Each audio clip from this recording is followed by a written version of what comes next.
Set صاحب وہ Tina ثانی کا مجھے گانا یاد آ رہا ہے, کوئی بات کرو کوئی خوشبو جیسی بات کرو. مجھے ڈر لگ رہا ہے آپ کے سامنے ڈائلاگ کا معاملہ دوبارہ کھولتے گئے آپ مجھے کہیں گے کوئی نئی بات. اگر آپ نے پھر عمران خان کی بات کی تو میں اٹھ کے چلا جاؤں گا. نہیں, عمران خان کی نہیں, مذاکرات کی بات کریں گے ہم. اچھا, اب آپ وہ باریکیوں میں جا رہے ہیں نا. دیکھیں عمران خان مطلب ہے کہ عمران خان کا نام بھی نہیں لے سکتے, بات بھی نہیں کرنی, مگر کرنی بھی کرنی ہے, ایسے ہی ہے نا. نہیں, نام بھی لیتے ہیں, ان کی بات بھی کرتے ہیں. اچھا, لیکن کیونکہ وہ مذاکرات کی بات اب نہیں کرتے اور اختیار انہوں نے مذاکرات کا محمود اچکزئی صاحب کو دے دیا ہے, تو تھوڑا سا ٹوسٹ آ گیا ہے مذاکرات ڈائلاگ کے معاملے پہ. سی ساؤ والی پوزیشن جو ہے وہ اسٹیبلش ہو چکی ہے دوبارہ. ہم نے آپ سے بہت بار اس سے پہلے سوال کیا کہ کیا بنے گا مذاکرات کا, کبھی حکومت بھاگ جاتی ہے, کبھی پاکستان تحریک انصاف نہیں مانتی. اب جو پچھلے ہفتے ڈیولپمنٹ ہوئی, جب ہم نے شو کیا تب تحریک تحفظ آئین پاکستان کا ایک کانفرنس ہو رہی تھی اور ان کے پلیٹ فارم سے کچھ ڈیمانڈز سامنے رکھی گئیں, جس میں محمود اچکزئی صاحب نے یہ بھی کہا کہ ہم مذاکرات کے لیے تیار ہیں اگر بانی پی ٹی آئی سے ہماری ملاقات کروا دی جاتی ہے. اس کے علاوہ 8 فروری کے حوالے سے کچھ انہوں نے لاہے عمل کا اعلان کیا. دوسری طرف ہم دیکھ رہے ہیں کہ وزیر اعظم نے بھی ایکسٹینڈ کر دیا ہے دوستی کا ہاتھ کہ جی ہم بھی مذاکرات کے لیے تیار ہیں اگر آئین اور قانون کے دائرے میں رہ کے ہوں. رک جاؤ, یہ چوتھی دفعہ انہوں نے کیا ہے. ہاں, کچھ کہہ رہے چوتھی بار اور اختیار ولی صاحب کہہ رہے 7ویں بار. انہوں نے تو پورا دل کھول دیا. نئی بات تو نہیں ہے. ہاں, نئی بات ان کے بقول نہیں ہے. لیکن نئی بات یہ کہ اب یہ تحریک تحفظ آئین پاکستان کے پلیٹ فارم سے محمود اچکزئی صاحب یہ بات کر رہے ہیں اور ان کے ہمراہ دیگر پارٹیز بھی ہیں. مصطفیٰ نواز کھوکھر صاحب بھی اس میں ریپرزینٹ کر رہے ہیں ایک پارٹی کو, دیگر پارٹیز بھی چھوٹی چھوٹی اپنی ریپرزنٹیشن رکھتی ہیں وہاں پر. پھر ہم نے یہ دیکھا کہ وزیر اعظم کی طرف سے دوبارہ مذاکرات کی پیشکش اس وقت کے بعد آئی جب عطا تارڑ صاحب نے کہا سوال ہی نہیں پیدا ہوتا کہ اب ہم پاکستان تحریک انصاف کے ساتھ بات کریں.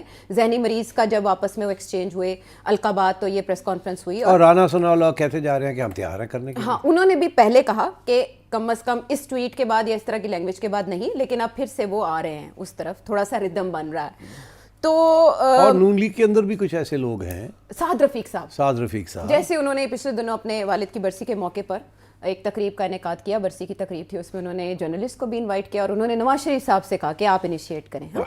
تو مطلب ہے کہ گورنمنٹ کی طرف سے بھی یہ اشارے آ رہے ہیں کہ ہم تو تیار ہیں, مگر سملرلی کچھ گورنمنٹ کے اسپوکسمین ہیں جو کہہ رہے ہیں کہ سوال ہی پیدا نہیں ہوتا.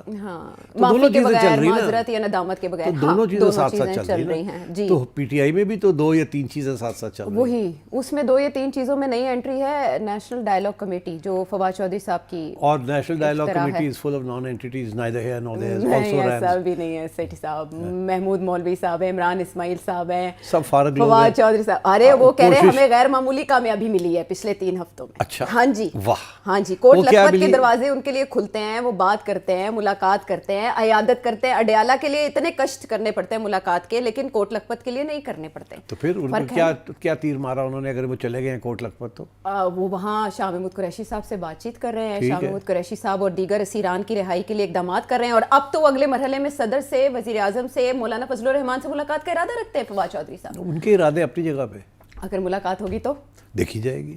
کیا دیکھی جائے گی؟ وہ یہی کہیں گے, وہ کہیں گے جی ہم نے ان کی بات سن لی ہے.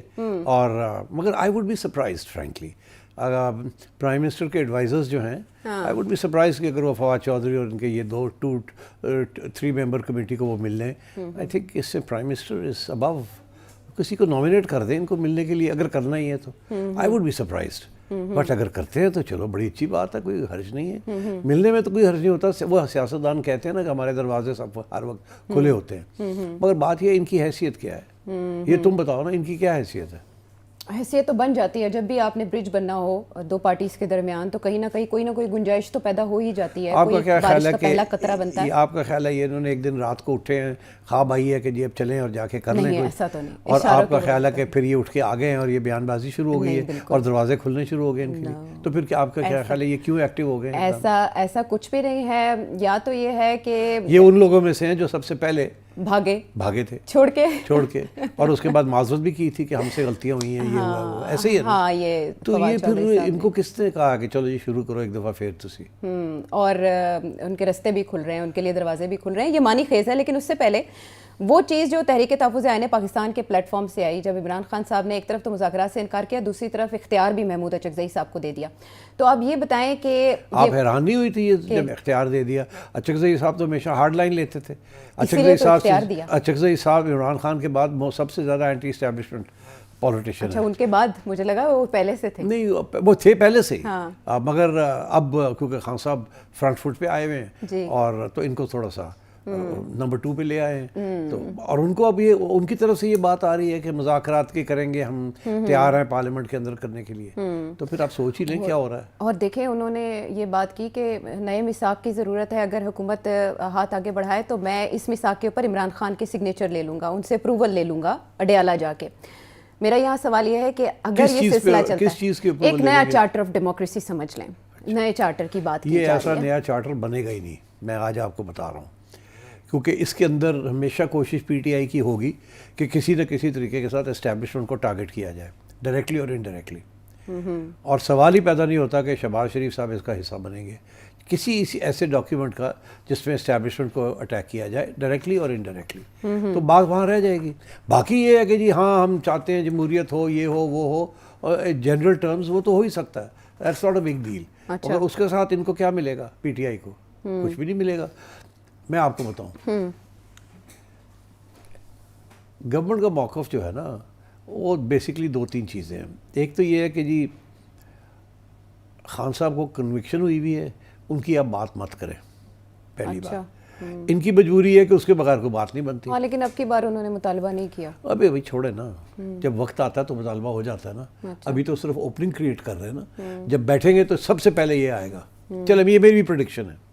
نمبر 2,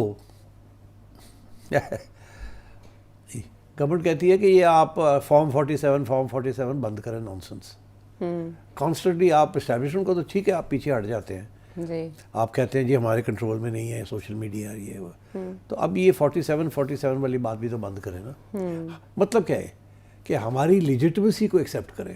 اچھا یہ صرف یہ نہیں ہے کہ 47 کی آپ بات بند کریں, مطلب یہ ہے کہ جو پچھلی الیکشن ہے تسلیم کریں that was a free and fair election جس کی وجہ سے ریزلٹس آف دیٹ ور. تو یہ گورنمنٹ بیٹھی ہوئی ہے. جی. تھرڈ اس کی امپلیکیشن یہ ہے کہ اب ہم پورا 5 سال بیٹھیں گے. یہ چیزیں تسلیم کریں آپ. اچھا کہ وی ایکسیپٹ دس. اور گورنمنٹ لکھوائے گی ان سے اگر یہ آئیں گے وہاں. اس لیے یہ وہاں آئیں گے ہی نہیں, کیونکہ ان کا موقف تو یہ ہے نا کہ جی آپ کی گورنمنٹ ہی انلیجٹمیٹ ہے. ہمیں بتائیں اگر ہم عمران خان کی بات نہیں بھی کرتے تو ہمیں بتائیں اگلی الیکشن کب دیں گے آپ. یہ تو ہے مطالبات میں شامل, نئے انتخابات, نئے چیف الیکشن کمشنر. کہ آپ فارم 47 کی بات نہیں کریں گے, اس کا یہ مطلب ہے you accept this government, it is legitimate government and we will stay for the full 5 years. اچھا آپ نے اگر کوئی بات کرنی ہے about how the next election will be held, وہ ہم بات کرنے کے لیے تیار ہیں. اگر کوئی آپ وہ کہتے ہیں الیکشن کمیشن کے اوپر, وہ تو کب سے گورنمنٹ کہہ رہی ہے کہ ہمارے ساتھ بیٹھے الیکشن کمیشن کے بارے میں مذاکرات کر لیں, یہ کر لیں, وہ کر لیں. پروسیجر ان کا بھی رہتا ہے نا باقی, وہ تو سب گورنمنٹ ہمیشہ تیار رہتی ہے اس چیز کے لیے, مگر یہ آتے نہیں ہیں ادھر. تو میں آپ سے یہ کہہ رہا ہوں کہ یہ باتیں ہیں, this is just to keep the ball in the air, جو انگریزی کا محاورہ نا, بال rolling, ball in the year, تاکہ سوچے کہ جہاں بال گرے گا کب گرے گا وہاں جا پہنچ کے اور کک مارے اور گول کے اندر چلی جائے. گیند یہ گراؤنڈ پہ اب گیند اگر آتا ہے تو وہ تو گورنمنٹ کے فٹ میں ہے نا. جی جی. تو وہ تو ان کو گیند ملے گا نہیں, گورنمنٹ تو اپنے لوگوں کو ادھر ادھر پھینکتی رہے گی, ان کے حوالے تو آئے گا نہیں, یہ تو گول میں جا ہی نہیں سکتے. اور البتہ اگر گیند ہوا میں ہے تو پھر کہیں بھی گر سکتا ہے. تو ان کی یہ کوشش ہے to keep the ball in flight, so that when and where it lands, they are there and they can kick it to the goal post. That government will not allow. Government کی تکلیف یہی ہے کہ گیند کو یہ سارا وقت ہوا میں رکھنا چاہتے ہیں, اچھالتے رہیں. وہ اس لیے because خبر تو اسی کی بنتی ہے نا, کہاں گرے گا, کون آئے گا, ہیڈر ہوگا, فٹر ہوگا, کیا ہوگا, کیا نہیں ہوگا. So I think the government basically says کہ سچ چھڑ دیو گلنا, اچھا, اور live and let live, چپ کر کے پارلیمنٹ میں آ کے اور کوآپریٹ, اینڈ آپ کو بالکل اجازت ہے بولنے کی, یہ کرنے کی, وہ کرنے کی, آگے بھی جو ہم نے چیزیں کرنی ہیں مل کے کر لیں. Be a loyal opposition, not a disloyal opposition. اچھا, اپوزیشن کا رول تو یہی ہوتا ہے نا, loyal opposition, loyal to the social contract, loyal to the system. تو یہ تو سسٹم کو ڈیسٹیبلائز کرنے میں پھر لگے ہوئے ہیں. تو ایک طرف تو یہ, دوسری طرف یہ ہے کہ یہ خان صاحب کے جو ٹویٹس آتے ہیں, خان صاحب کی جو موقف ہے, جو افریدی صاحب لے کے بیٹھے ہوئے ہیں, جو ان کی بہن لے کے بیٹھی ہوئی ہے, اس کا کیا ہوگا, اس کا کوئی جواب دیں گے یہ؟ کیا یہ پارٹی 3 حصوں میں سپلٹ اپ ہے؟ ایک حصہ جو ہے وہ کوٹ لکھپت ہے جی, جو تیار ہو گئے ہیں بات کرنے کے لیے اور وہ رہائی چاہتے ہیں اپنی, اور شاید انہیں اس بات کا بھی احساس ہو گیا ہے کہ عمران خان کی جو اگریسو اسٹریٹجی ہے وہ فیل ہو گئی ہے, وہ نہیں چل رہی. پر خان صاحب تو یہ سننے کے لیے تیار نہیں ہے نا جی نا. تو اب اسی لیے گورنمنٹ نے یہ بھی اناؤنس کر دیا کہ ابھی فوری طور پہ ہم کسی کو اجازت نہیں دیں گے ٹو میٹ خان صاحب. جی جی فروری تک تو اس کا یہ مطلب ہے کہ government and establishment are seeing کہ ٹھیک ہے باتیں ہم سے کریں نا, ادھر نہ جائیں آپ جہاں آپ کو کہا آپ نے نہیں جانا. آپ ہمیشہ ادھر جاتے ہیں, ادھر سے کوئی نئی گولی لے آتے ہیں اور پھر آپ شروع ہو جاتے ہیں. اچھا دیٹ ڈزنٹ ہیلپ.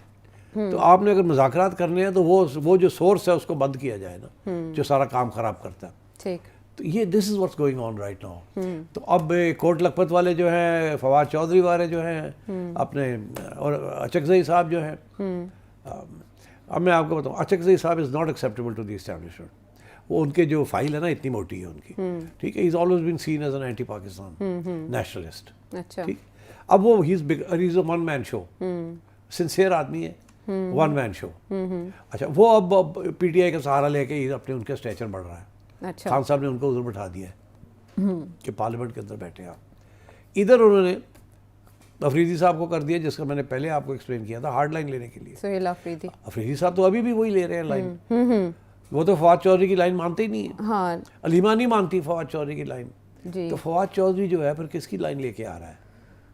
تو اس لیکن لیے I don't think this is going to go anywhere اچھا because of all these divisions and all these issues. But anyway ہاں لیکن اس میں ہم یہ دیکھ رہے ہیں کہ سہیل آفریدی صاحب نے بھی یہ کہا ہے کہ بانی نے سارے اختیارات علامہ ناصر عباس کو دیے ہیں اور محمود اچکزئی صاحب کو دیے ہیں. تو محمود اچکزئی صاحب نے تو حکومت کی طرف ہاتھ بڑھا دیا ہے اور دوسری طرف وزیر اعظم بھی آمادہ ہو گئے ہیں. تو کسی نہ کسی حد تک اگر بات چیت کے لیے ایک میز سجتی بھی ہے تو کیا وہ اڈیالہ کا دروازہ کھلوا سکے گی؟ اڈیالہ کا دروازہ کوئی نہیں کھلوا سکتا.